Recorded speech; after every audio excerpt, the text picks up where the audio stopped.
Hi there, and welcome to the FPL Wolf YouTube channel. My name's Jim, and well, in this video, this is gonna sort of, on one hand, serve as a channel introduction, because this is a brand new FPL channel. On the other hand, it's gonna be a sort of a story so far of the season, the 25-26 FPL season. So, as I said at the start, my name's Jim. I've played FPL in the past, but like as casual as you could possibly be. Like end up picking a team, pay attention for a couple of weeks, and then in everything else that goes on in the daily life, you just I just ended up forgetting about it. And I believe a couple of years ago I finished in the sort of 5 million or something like that. Just, yeah, played for a few weeks, forgot about it, and yeah. But this season's been different. I've been a very engaged manager. I've been watching lots of content every week, and as you can see, I've started rather well. Currently 12,124th in the world, which is quite something. I part of me is like, am I massively jinxing myself by starting this channel and recording my progress, and if this is the if I end up making like 3 videos and I'm drop to 1 million in a week's time, then then you'll know what's happened. But I thought this interlull is the perfect time to start. Been inspired, and I've decided to jump in. So here we are. If that's something you like the sound of, please consider giving this video a like and a subscribe. Yeah, let's get into the story so far. So I'm just going to go through game weeks 1 to 11, quick roundup of the points and what my teams look like over the weeks, which to me was actually quite a nice exercise to think, really, I had that guy that week? Wow. So here we go. So here's all the way back in game week 1. Yeah, above average score, decent. Nice one, might say. Yeah, obvious standouts, couple of clean sheets there from Spurs and Arsenal.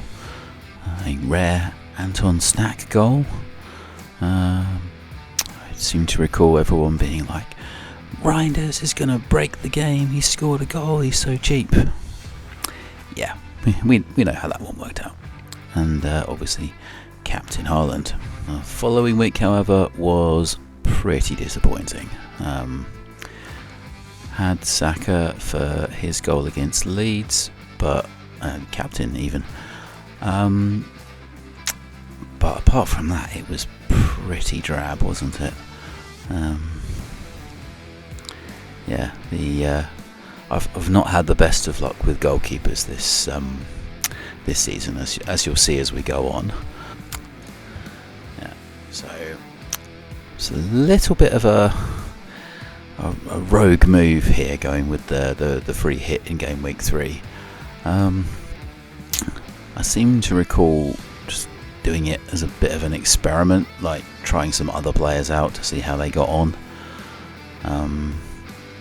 Yeah, probably won't be playing so fast and loose with the free hit in the second half of the season. I could probably do with it over the next few weeks, when other players will have access to the chip still. But you live and learn. That's what we got.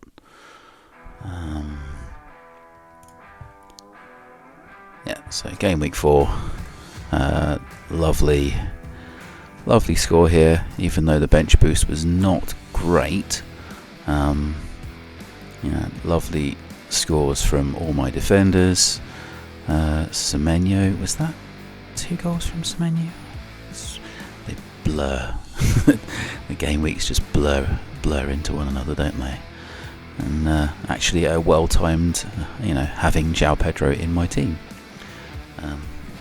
There, poor Ollie Watkins on the bench. Again, solid week. Just continuing on with the green arrows here into game week 5. Yes, that was the big haul from Anton Stack.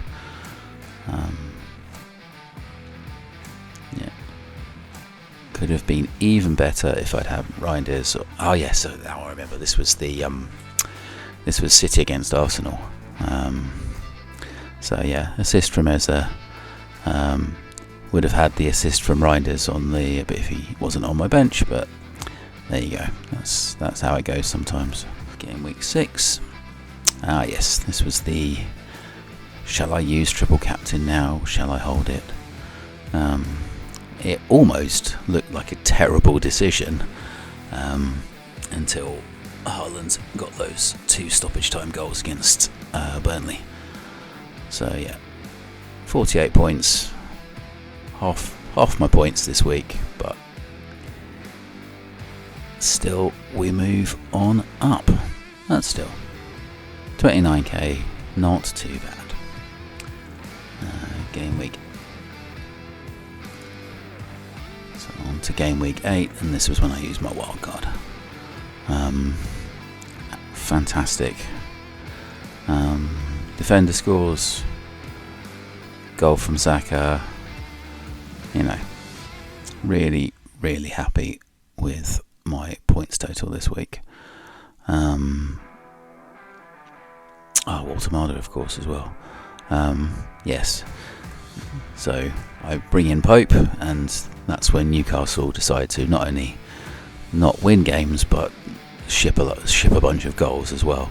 And you may also notice who's on my bench. Dubravka, like most people have got on their bench. He's kept 2 clean sheets this season, and he's been on my bench for both of them. There you go. Game week 9. This was a disappointing one. Dropped down the end to about 17k. Again, Arsenal clean sheet, but the rest of the team really quite disappointing. Those defender points on the bench, I believe, if I'm remembering right, this was Chelsea against Sunderland, I want to say. Yeah, in hindsight, playing Michele was probably a terrible move. There you go.